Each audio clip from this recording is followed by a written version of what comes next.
Un mundo aislado y remoto, todavía no explorado en su totalidad. Un territorio de grandes abismos, de altas montañas y profundos valles comprimidos entre enormes acantilados, donde el bosque nuboso oculta las huellas de un pueblo enigmático que habitó esta geografía imposible. Sus impactantes momias nos hablan de un pasado todavía encriptado. Ciudadelas devoradas por la selva.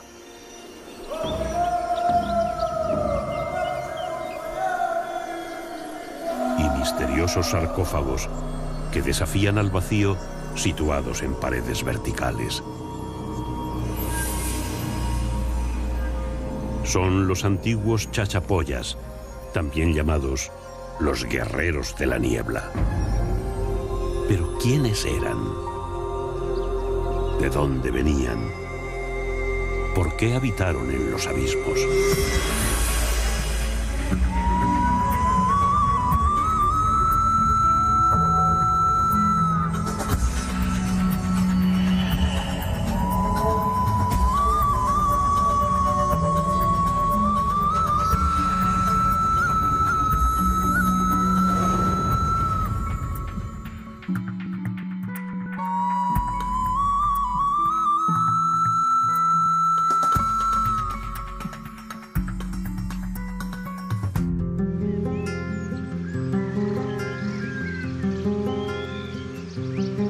Nos encontramos en la pequeña ciudad colonial de Leimebamba, al sur del departamento peruano de Amazonas, en la provincia de Chachapoyas.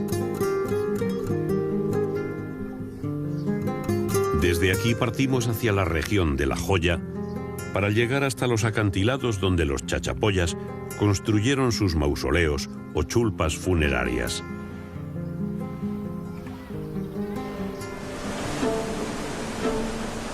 Transportamos una gran impedimenta a lomos de caballos y mulas, los equipos de filmación, los materiales de escalada, los generadores eléctricos y la comida para 15 personas. Donde vamos no hay absolutamente nada. Nos acompañan los arqueólogos Quirino Olivera y Manuel Malaver. Pretendemos filmar los contextos funerarios de los mausoleos y verificar su estado de conservación. Es un paraje muy escarpado, a unos 3.600 metros de altitud. La primera pared, denominada La Petaca, presentaba claras muestras del saqueo realizado por los huaqueros. Sus chulpas funerarias estaban casi destruidas.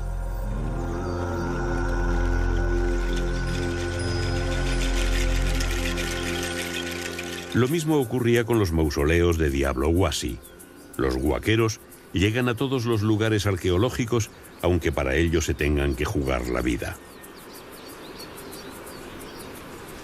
Después de una larga caminata, finalmente hemos llegado al sitio arqueológico Diablo Huasi, donde existía un conjunto de urnas funerarias depositadas en esto, y nos hemos dado con la ingrata sorpresa que ha sido completamente arrasado. Han sacado y han destruido los edificios, los que estaban colocados en la montaña, y prácticamente lo han arrasado. Hemos llegado, no hay ningún vestigio arqueológico que se encuentre intacto.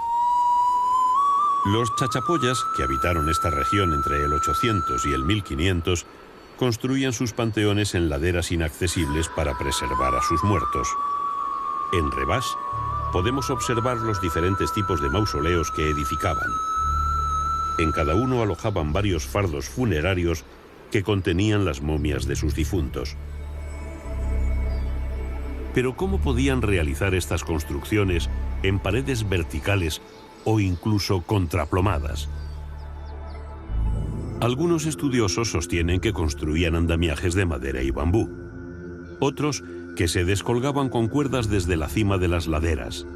Y otros que una vez construido el mausoleo rompían las repisas naturales por las que habían subido para hacer inaccesible el lugar.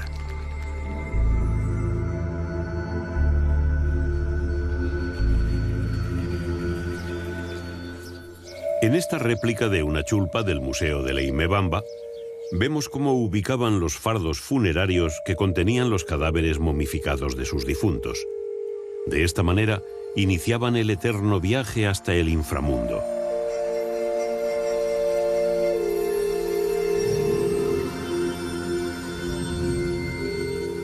Terminado el proceso de momificación, el cuerpo era enfardelado, es decir, se le embalsamaba con lienzos de algodón que constituían la mortaja. Luego se le ceñía la capa exterior de una tela más fuerte, que normalmente iba bordada con grecas en zigzag. A la altura de la cabeza, el bordado componía el dibujo esquemático de un rostro humano que se supone representaba al difunto. El fardo se protegía finalmente con un armazón de tablas de madera sujetas por dos aros de caña y cuero que hacían las veces de ataúd.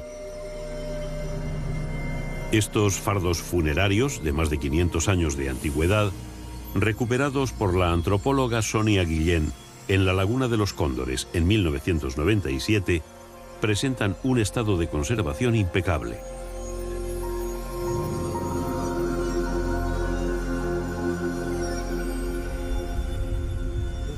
Nuestro cuerpo expedicionario, comandado por José Manuel Novoa, seguía explorando la zona. Los campesinos de la aldea de La Joya hablaban de los lugares en los que había restos arqueológicos. Y hay muchos Hay bastantes, sí, ¿sí? bastantes hay. ¿Cómo cuántas chupas ahora sí? Como 6, 7 habrá. Ya. ¿Y tú las has Sí, visto? una, ¿Tú las has visto cerradas? Cuando las has visto. No, me parece que están destruidas algunas cerradas. Algunas cerradas. Sí. Bueno, vamos a ver. ¿Y a cuánto está más o menos esto? Una hora que sea. Una hora. Yo os voy a llevar, maestro, yo os voy a ¿sí? llevar, ¿ya? Venga. Yo os voy a llevar. Estupendo, vamos a ver si hay suerte ahí. ¿Eh? ¿Cómo se llama usted? Nixon Díaz. Nixon. Yo soy nacido Como el expresidente, Nixon. ¿Puede repetir su nombre, por favor? Nixon Díaz Farge, De La Joya mismo. de La Joya, nacido, criado acá. Sí, así es. Bueno, entonces está por aquel valle, por allá. Sí, por ahí vamos a ir, vamos al río, vamos a ir río, así, caminando, el caballo no. El camino por el que nos guiaba Nixon transcurría por el cauce de un torrente estacional a unos 3.500 metros de altitud. Era un verdadero rompepiernas. Había tramos en los que el bosque nuboso se hacía casi impenetrable. Claro, esta parece que la han tirado todo ya para acá abajo, todo el frontis, pero por Pero lo esta menos, debía tener 3 pisos, porque es enorme. por lo menos ha tenido 3 pisos.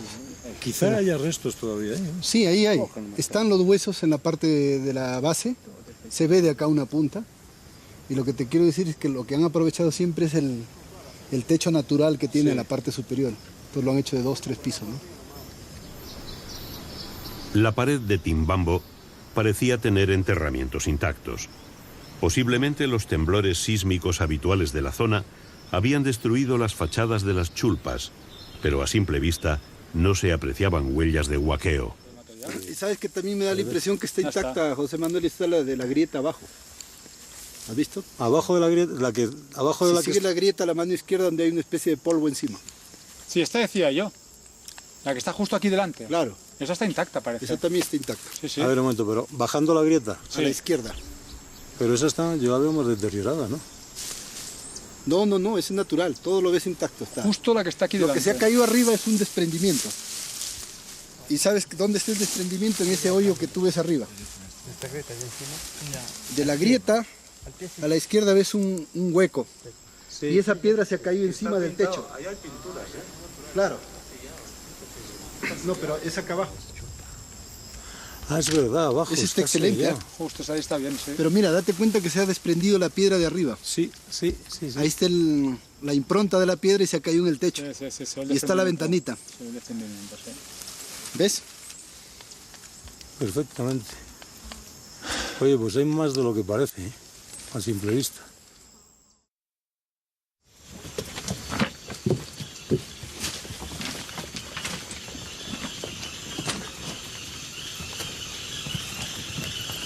Al día siguiente, la expedición inició de nuevo el tortuoso recorrido hasta la pared de Timbambo, pero esta vez cargados con los equipos de escalada y de filmación. El microclima de esta región permite el crecimiento del bosque nuboso hasta altitudes que sobrepasan los 3.500 metros. La naturaleza en estas quebradas, apartadas y aisladas, se mantiene intacta, sobre todo en estas selvas de galería que ascienden casi hasta el nacimiento de estos cauces torrenciales a unos 4.000 metros de altitud.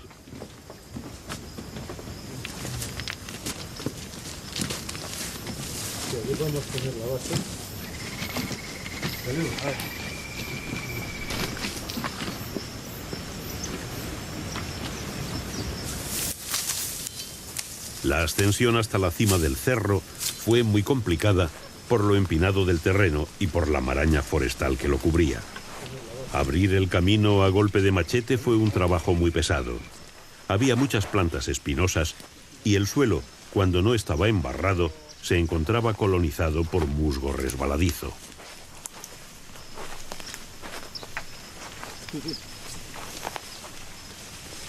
Cerca de la cumbre aparecieron los primeros restos óseos de antiguos chachapoyas, seguramente procedentes de mausoleos que se habían derrumbado. ¿Pero es un cráneo de niño? No, ese ya parece ser un adolescente. El sexo femenino, lo digo por los arcos ciliares, no son tan pronunciados y la frente es más salida, que es características que tiene el cráneo de una mujer, ¿no? Y bueno, y es joven todavía, ¿no? Bueno, la verdad, unos 17 años por ahí más o menos. 17 ¿no? años. También se nota por las aberturas de las unidades del cráneo, ¿no? No están todavía no están soldados. En la cima del cerro, la vegetación ocultaba la cresta de la ladera. Había que andar con cuidado para escoger el lugar del descenso. Entiendo entonces que tenemos que irnos un poquito más a la izquierda, cambio. Está bien, como a unos 20 metros por debajo de ti hay una especie de vaguada. Hay un farallón a la izquierda, que no hay nada, y justamente donde tú estás ahora mismo, si fuera una vertical, pasas por las chulpas estas que están primero las abiertas y después las cerradas.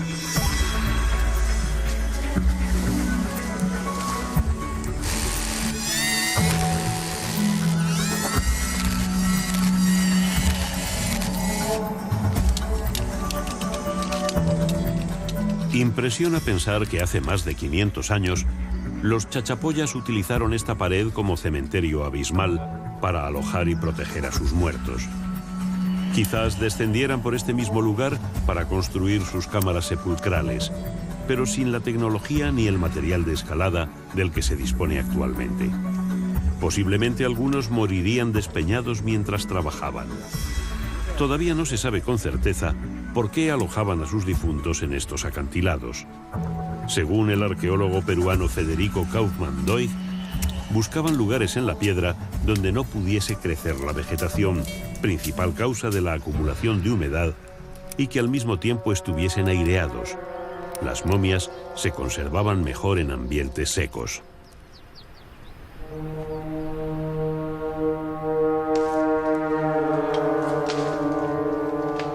Xavi Sardá, experto en rescates en alta montaña, es el primero en descender, mientras Nacho Herranz, también escalador experimentado en sistemas de seguridad, observa la resistencia de los anclajes. La pared es muy inestable, la roca se encuentra muy descompuesta y no tiene mucha solidez. No se utilizan anclajes expansivos. Emplean anclajes de acero inoxidable de rosca que son recuperables. Estas paredes están consideradas zonas arqueológicas y deben de quedar intactas al término de la expedición. Xavi acaba de entrar en un mausoleo. El ambiente se tensa. Por primera vez vamos a ver lo que contiene este pueblo de los finados, como llaman los lugareños a estos enclaves mortuorios. Nacho desciende con las cámaras para empezar el trabajo que les ha traído hasta aquí.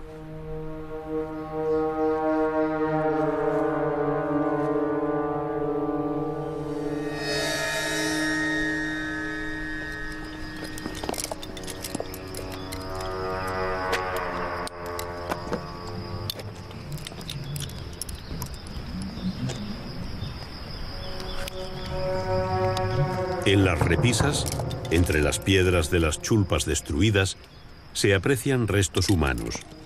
Los más reconocibles son los cráneos y los huesos largos, como los fémures. Son partes de enterramientos destruidos.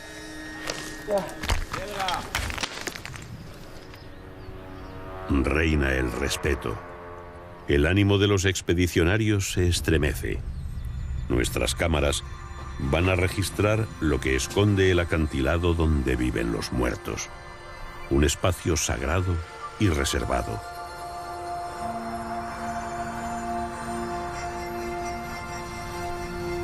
En el interior, los osarios de los antiguos chachapoyas atestiguan un pasado religioso en el que la vida más allá de la muerte era su principal objetivo.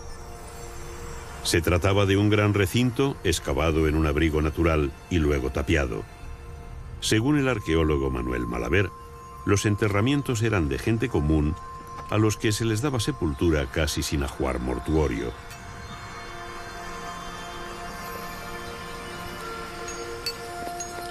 No había signos claros de saqueo, aunque podría haber existido. Parecía que tras derrumbarse las paredes que sellaban los panteones, las aves rapaces hubiesen disturbado el lugar. De cualquier manera, allí permanecían las osamentas de estos antiguos chachapoyas como testimonio de un pueblo excepcional que habitó estos bosques nubosos y nos dejó su místico legado para que tratáramos de entenderles.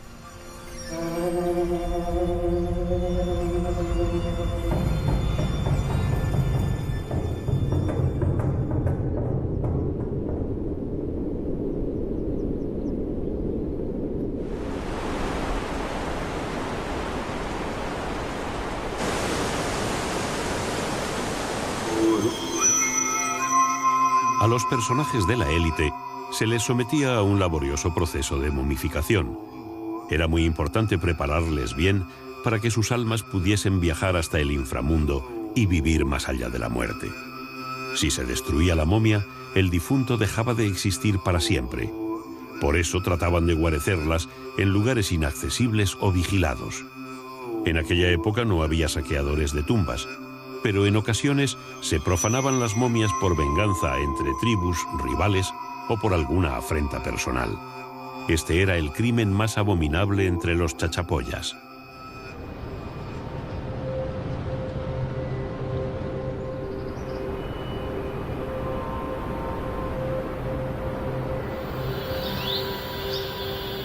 Al sureste de Leimebamba, en la laguna de los Cóndores, la selva crece pujante y desenfrenada. Es un mundo húmedo y hostil. Su majestuosa belleza a veces se torna tenebrosa e insondable. En 1996, en un abrigo natural a unos 100 metros de altura sobre la laguna, oculto por la exuberante vegetación, unos huaqueros descubrieron accidentalmente 6 mausoleos chachapoyas intactos con más de 200 fardos funerarios en un impresionante estado de conservación. Revolvieron todo y cortaron con machetes varias momias, pero al no encontrar oro ni joyas de valor, abandonaron el sitio arqueológico. Unos meses más tarde, el arqueólogo Federico Kaufmann-Doig organizó la primera expedición al lugar y registró minuciosamente el descubrimiento. Presididos por pinturas rupestres de difícil interpretación hasta el momento, los mausoleos tienen 2 pisos y ventanas que miran a la laguna. Los fardos se colocaron en la planta superior. Gracias a la decisiva intervención de la antropóloga Sonia Guillén en 1999, las 219 momias de la laguna fueron rescatadas. Esta audaz iniciativa ha evitado su inexorable destrucción, como ha sucedido en muchos otros lugares arqueológicos del Perú. Actualmente se exhiben en el Museo Arqueológico de Leimebamba en una cámara especialmente acondicionada para su conservación. El primer paso en el proceso de momificación era la dilatación del esfínter del ano para extraer el paquete intestinal a través del recto. Luego lo cegaban con un tapón de tela. Para preservar los rasgos faciales, rellenaban con algodón y fibras vegetales las fosas nasales debajo de las mejillas y la boca. Las partes delicadas, como los dedos de manos y pies, los sujetaban con una soguilla. La piel la raspaban para eliminar el vello y la curtían con hierbas como el poleo y la muña.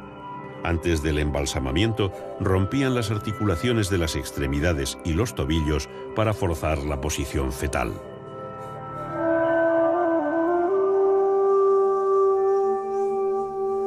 Probablemente la momificación duraba varias semanas por la cantidad de picaduras de moscas azules que tuvieron tiempo de poner sus huevos en las partes menos tratadas de los cuerpos, aunque no se han encontrado evidencias de escarabajos que pusiesen de manifiesto una descomposición avanzada.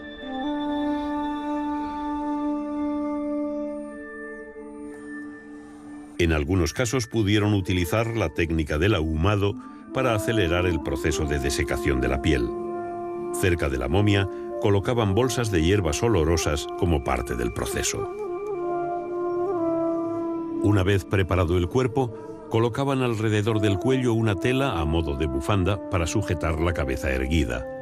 Luego lo vestían con una serie de túnicas y mantos de algodón, algunos de ellos bordados con diseños típicos chachapoyas, que sin duda evocaban a sus deidades, como los dibujos que observamos en las fachadas de sus construcciones.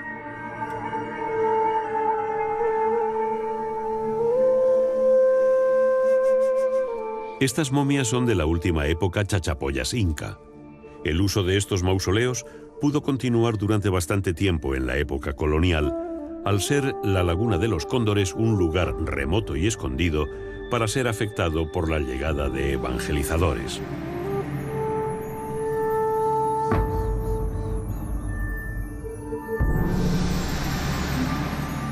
También se encontraron fardos que contenían bebés momificados.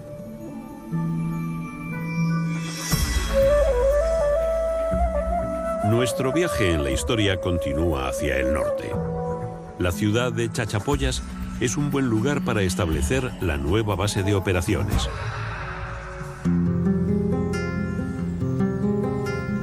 Fundada por el capitán español Alonso de Alvarado el 5 de septiembre de 1538, bajo el nombre de San Juan de la Frontera de las Chachapoyas, es una de las ciudades más antiguas del Perú. Con sus 35.000 habitantes, mantiene todavía su aire colonial. Fue pensada para ostentar la capitalidad del oriente peruano.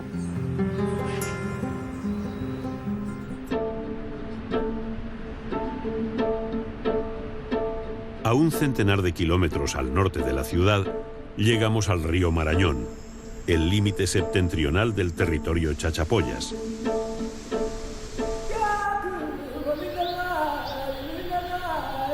En un abrigo natural encontramos las pinturas rupestres de Yamón, una verdadera sinopsis cronológica de la presencia humana en estas tierras.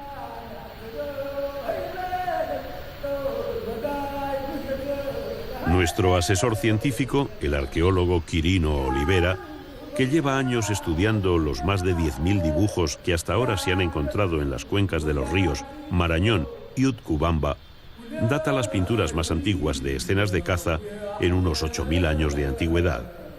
Las más recientes son de la época Chachapoyas.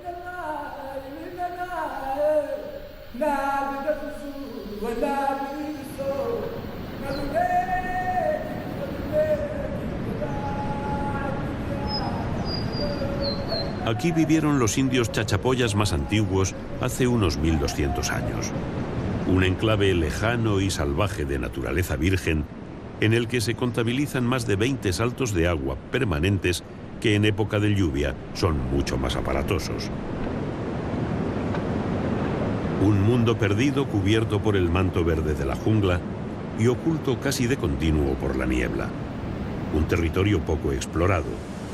Buena prueba de ello es el descubrimiento que realizó tan solo hace 4 años el alemán Stefan Simmendorf al medir la altura de la catarata de Gocta, a la que los lugareños llamaban Chorrera, y comprobar que era la tercera más alta del mundo, con 771 metros de altura, por detrás del Salto Ángel en Venezuela y de Tugela Falls en Sudáfrica. Hasta ese momento no estaba reseñada en ningún mapa.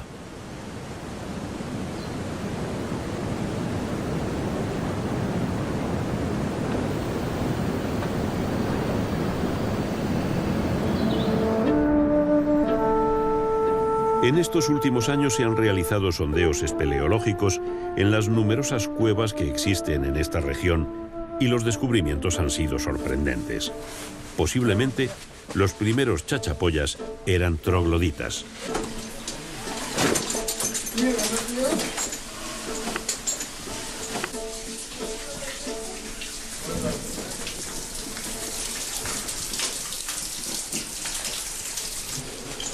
Los principales registros los ha realizado el grupo dirigido por el sacerdote y espeleólogo español Agustín Rodríguez, párroco de la Cañada Real, uno de los barrios más marginales de Madrid, bajo el asesoramiento de la brillante antropóloga Sonia Guillén del Centro Malqui. 340. En las más de 20 cuevas investigadas se han encontrado restos de construcciones habitacionales y una gran cantidad de enterramientos chachapoyas. Hasta ahora se creía que esta singular cultura se desarrolló desde el 800 al 1500, pero es posible que sus orígenes sean anteriores. Aunque parezca mentira, hasta aquí también han llegado los huaqueros. Por eso, estos osarios apilados y fuera de su contexto funerario. Vamos a ver, los huesos largos de las piernas, los dos fémures, están muy en paralelo y muy juntos, lo cual podría indicar que realmente se trata de un enterramiento chachapoyas en los cuales han atado los restos óseos y lo han depositado aquí. Los huesos largos de los brazos, bueno, esto sería una tibia, estaría prácticamente ligada con los huesos del fémur, pero luego tenemos aquí los huesos de los brazos también. Y después todo esto son costillas y vértebras bastante deterioradas. Aquí hay un trozo de mandíbula, aquí hay otro, y aquí hay un trozo posiblemente del parietal.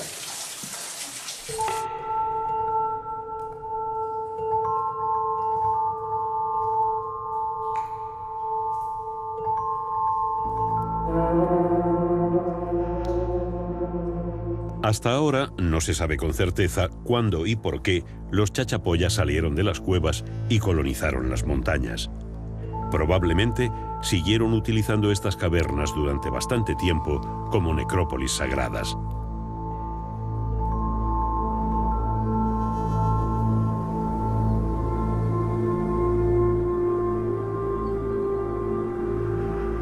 Los restos de sus pueblos de casas circulares en las laderas de las montañas son escasos si tenemos en cuenta que su población en el año 1500 se estima en unos 300.000 habitantes.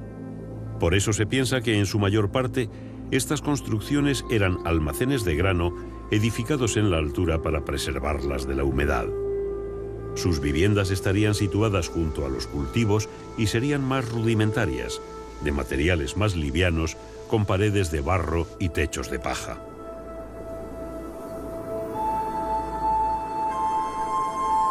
Aquí, en las ruinas de San Antonio, se ha encontrado una de sus pinturas murales más importantes por su realismo, aunque está muy deteriorada.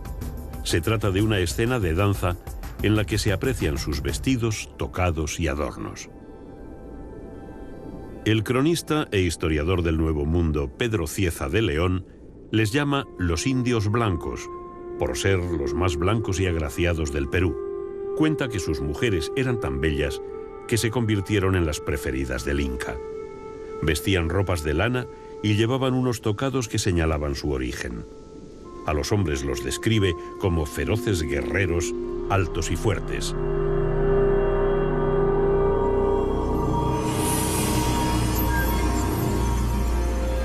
Ascendemos a Cuelap, la ciudadela de las nubes.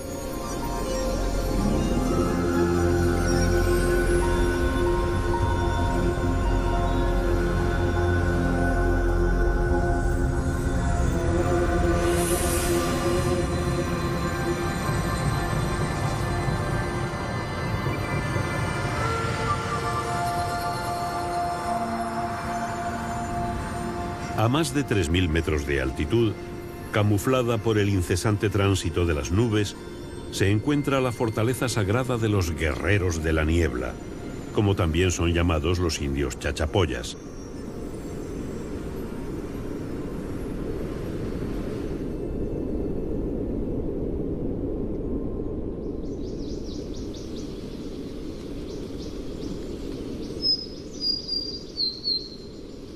Cuelap fue construida en el apogeo de la cultura chachapoyas del 1000 al 1300, en la margen izquierda del río Utcubamba, en la cima de una cresta rocosa de material calcáreo llamado La Barreta.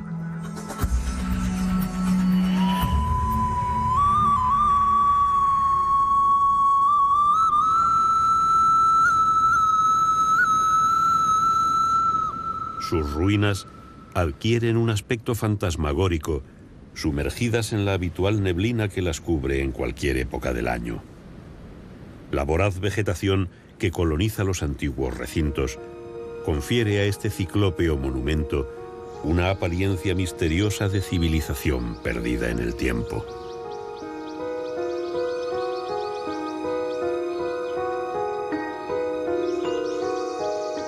Fue descubierta accidentalmente en 1843 por el juez Juan Crisóstomo Nieto cuando resolvía un litigio de límites. En su informe al gobierno colonial la califica como la obra más maravillosa que se pueda imaginar. Tras describir cómo eran los edificios, sus adornos de ojos de serpiente, accesos, dimensiones y las momias encontradas, termina diciendo: este ingenioso, sólido y gigantesco reducto lítico hace creer que una nación ilustrada ocupó este territorio. Las altas murallas de unos 20 metros de altura y ligeramente inclinadas hacia el interior para darles más consistencia, tienen una longitud de 600 metros. Se construyeron con bloques de piedra caliza de hasta 3 toneladas de peso y con piedras labradas de dimensiones más pequeñas. Sus 3 accesos tienen forma de embudo, de tal manera que al final de un largo corredor amurallado, para entrar en la ciudad había que pasar de uno en uno a través de sus puertas de escasos 70 centímetros de anchura. Las casas, de 7 a 8 metros de diámetro, se construían con muros de piedra que a veces tienen una cornisa exterior para protegerlas de la lluvia. El techo, de forma cónica muy puntiaguda, se confeccionaba con un armazón de palos que se recubría con paja. No todos los recintos eran viviendas. Había muchos que eran utilizados como graneros. Se han identificado 2 sectores separados por un muro, el barrio bajo y el alto. Cuelap tiene unos 600 metros de largo por un máximo de 150 de ancho. El volumen de las piedras utilizadas en su construcción equivale a 3 pirámides como la de Keops en Egipto. No se sabe con certeza si la ciudad fue erigida como una fortaleza o como un lugar de refugio y de almacenamiento de alimentos para los tiempos difíciles. Hay estudiosos que defienden el carácter sagrado de Cuelap, donde vivía la élite de la sociedad chachapoyas y los sacerdotes que interpretaban el designio de los dioses, elaboraban calendarios agrícolas y predecían los cambios climatológicos, como las venidas del fenómeno del Niño, que siempre ocasionaba grandes catástrofes.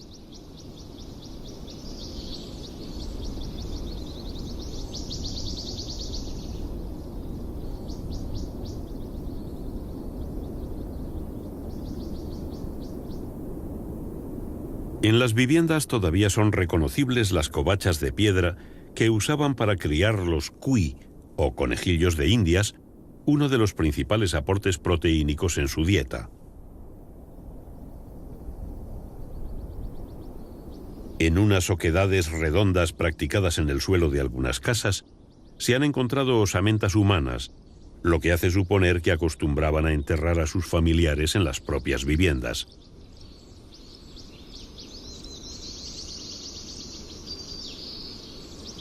El arqueólogo Alfredo Narváez, director del proyecto Cuelap, ha documentado 415 estructuras circulares y 4 de planta rectangular y cuadrangular, estas últimas pertenecientes a la época incaica. Se calcula que la ciudad fue habitada por unas 3.000 personas. A este edificio de forma cónica invertida se le llama el tintero. En su interior posee una cámara en forma de botella.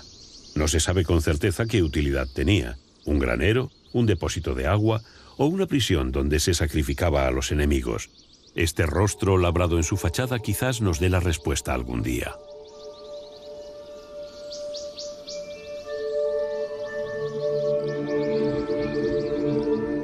Un muro de unos 8 metros de altura separa el barrio alto, donde se supone que vivían los altos jerarcas.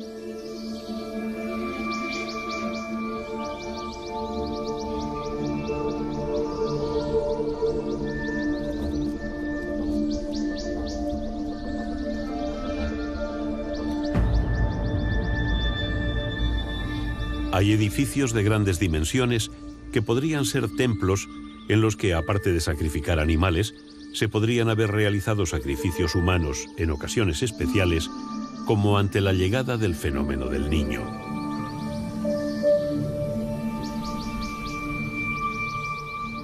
Al barrio alto se accedía por una entrada en rampa, también en forma de embudo, lo que indica que no todo el mundo podría entrar en esta parte de la ciudad.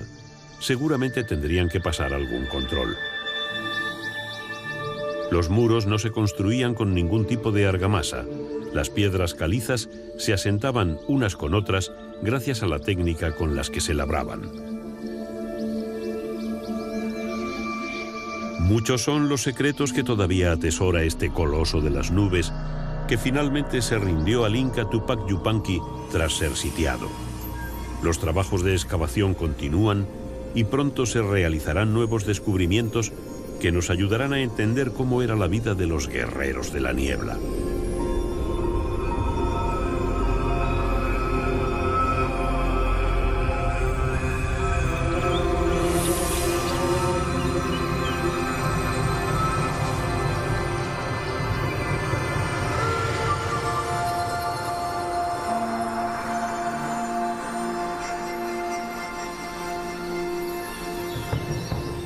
Son los sarcófagos de Carajía, anclados en una pared vertical y engalanados con cabezas trofeo.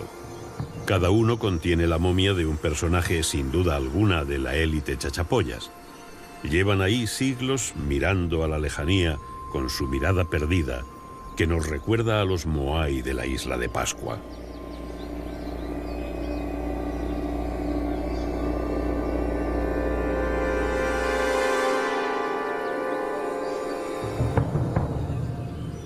Otros grupos de sarcófagos de menor rango se encuentran diseminados en las repisas y abrigos naturales de la pared. Muchos han sido saqueados y sus momias despedazadas y devoradas por las alimañas y aves de rapiña. Afortunadamente, solo uno de los purunmachus, como llaman los locales a los más elaborados, ha sido profanado. Depositaban la momia en la repisa y los construían in situ con cañas y barro mezclado con paja, modelando trazos humanos carentes de extremidades.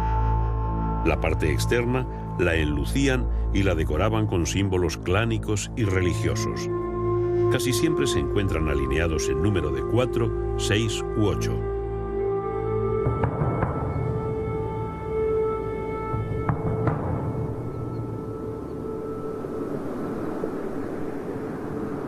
En los acantilados de Lamu y Luya, donde se han encontrado numerosos sarcófagos de diferentes tipos, todavía quedan zonas sin explorar.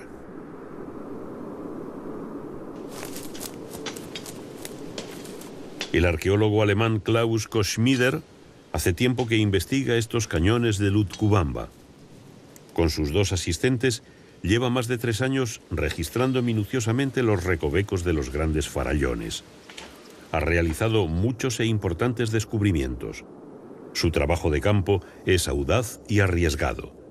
Junto a él, descendemos por las verticales laderas con nuestras cámaras. Es una agricultura desde más o menos 3 años, en los cuales nosotros hicimos una prospección sistemática, aproximadamente 2 años, y excavaciones arqueológicas en diferentes sitios habitacionales y sitios funerarios. Los caminos por los que transitamos con Klaus no son aptos para los que sufren de vértigo. Un mal paso y caes irremediablemente al vacío.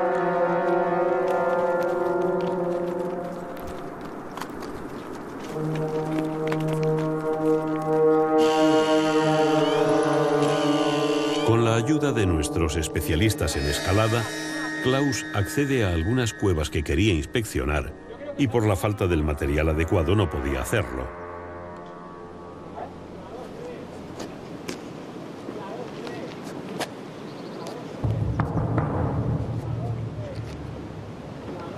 Vale, poco a poco ahora. En estas paredes verticales encontramos recintos habitacionales y enterramientos como este sarcófago intacto. Se trata de una pared que tapia una oquedad natural con una cabeza teñida con arcilla ocre parecida a los purunmachus de Karajía.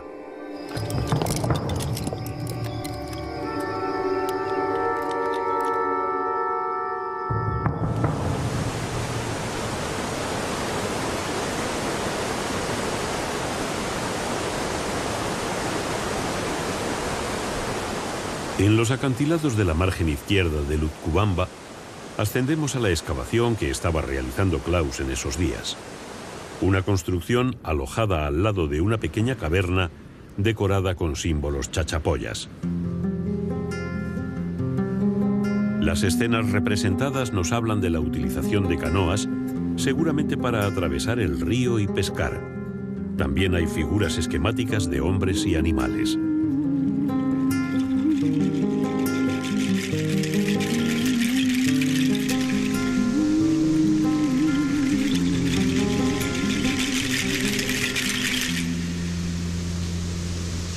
La importancia de la excavación que realizaba Klaus residía en los enterramientos que había encontrado en el piso de una vivienda de ladera situada a media altura del cerro dominando el valle.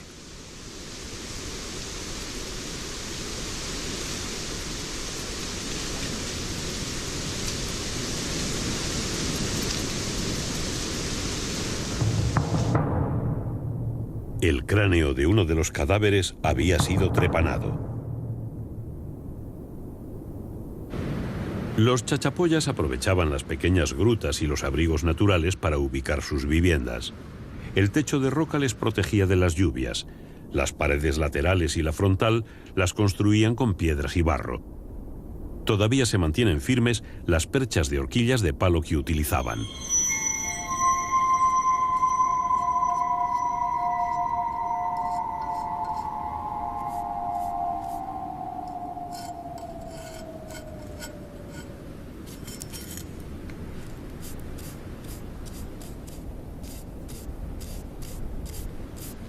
Bueno, nosotros nos encontramos acá en el sitio de Coralpampa, que se ubica en la margen izquierda del río Utcubamba.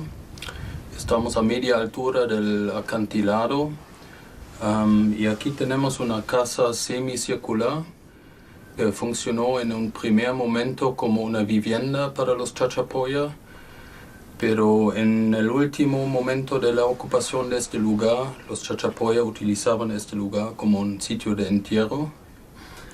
Eso hemos determinado porque el piso que han podido ver anteriormente mostraba una rotura y era claro, como no estaba sellado nuevamente, que debe contener alguna cosa, por ejemplo, como entierros. Y justamente encontramos en el primer nivel, debajo del piso, 3 entierros. Uno de esos es bastante interesante, que ya han visto acá.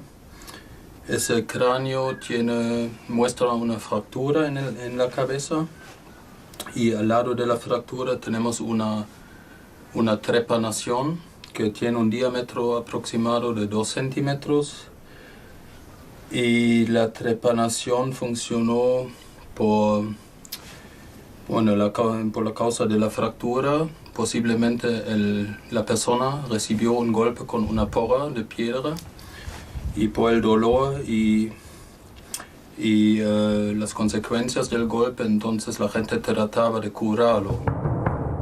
En aquella época el arma más contundente que tenían eran las porras de piedra, como estas incaicas. Para aliviar los dolores de las fracturas, practicaban las trepanaciones. Despegaban el cuero cabelludo y realizaban la operación con punzones de obsidiana. En la última época usaron punzones de metal que conseguían de los pueblos del norte.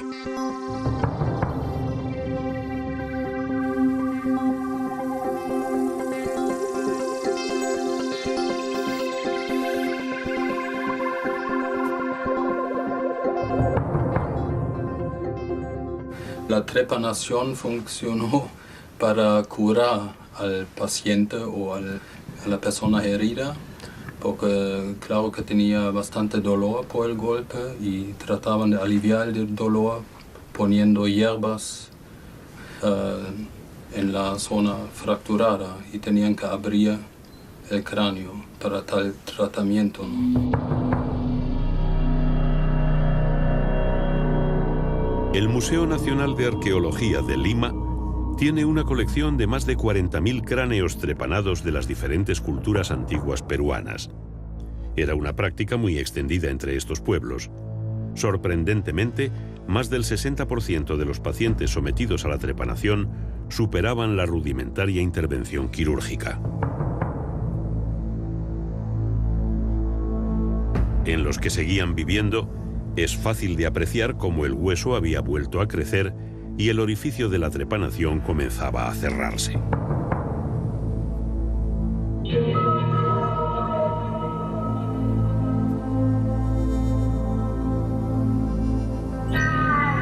En algunos casos, los orificios se cerraron totalmente. Los chachapoyas eran un pueblo eminentemente guerrero. Desde sus casas en la altura podían vigilar mejor la llegada del enemigo. Posiblemente en este antiguo batán, los habitantes de esta casa dieron forma a sus porras o a los proyectiles líticos para sus hondas. Lo sabemos de los cronistas españoles que siempre hablaban de los chachapoya como una etnia bastante violenta que practicaba la caza de cabeza trofeo, y posiblemente hubo bastantes conflictos entre los subgrupos, pero también después, cuando llegaron los incas, hubo violentos enfrentamientos con ellos para defender su libertad, ¿no?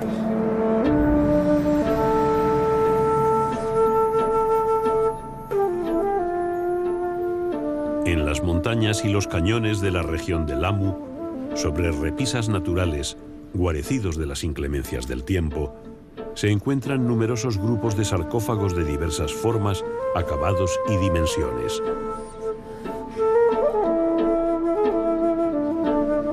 Todos tienen cierta apariencia humana, aunque según algunos investigadores también podrían ser una representación fálica. La cabeza sería el glande liberado del prepucio. Kaufmann-Doig diferencia varios tipos básicos de sarcófagos: el regio, de grandes dimensiones, como los de Carajía; el de cabeza en el vientre, de menor elaboración; el de cabeza en el pecho; y el de escudo, una simple pared lisa que cierra una oquedad con una cabeza.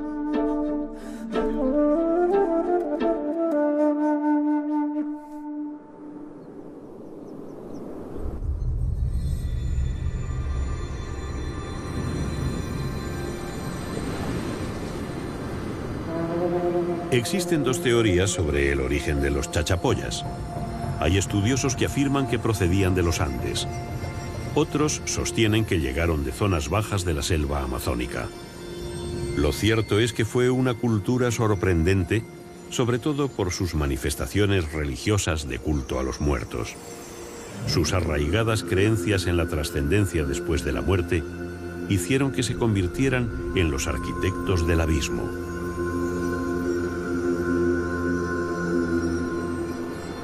La mirada perdida de los Purun Machus, anclados desde hace siglos en las paredes verticales de los precipicios, parecen observarnos desde lejos y transmitirnos un mensaje codificado que todavía no hemos sido capaces de entender. Su presencia en las montañas es como un testimonio histórico de su existencia.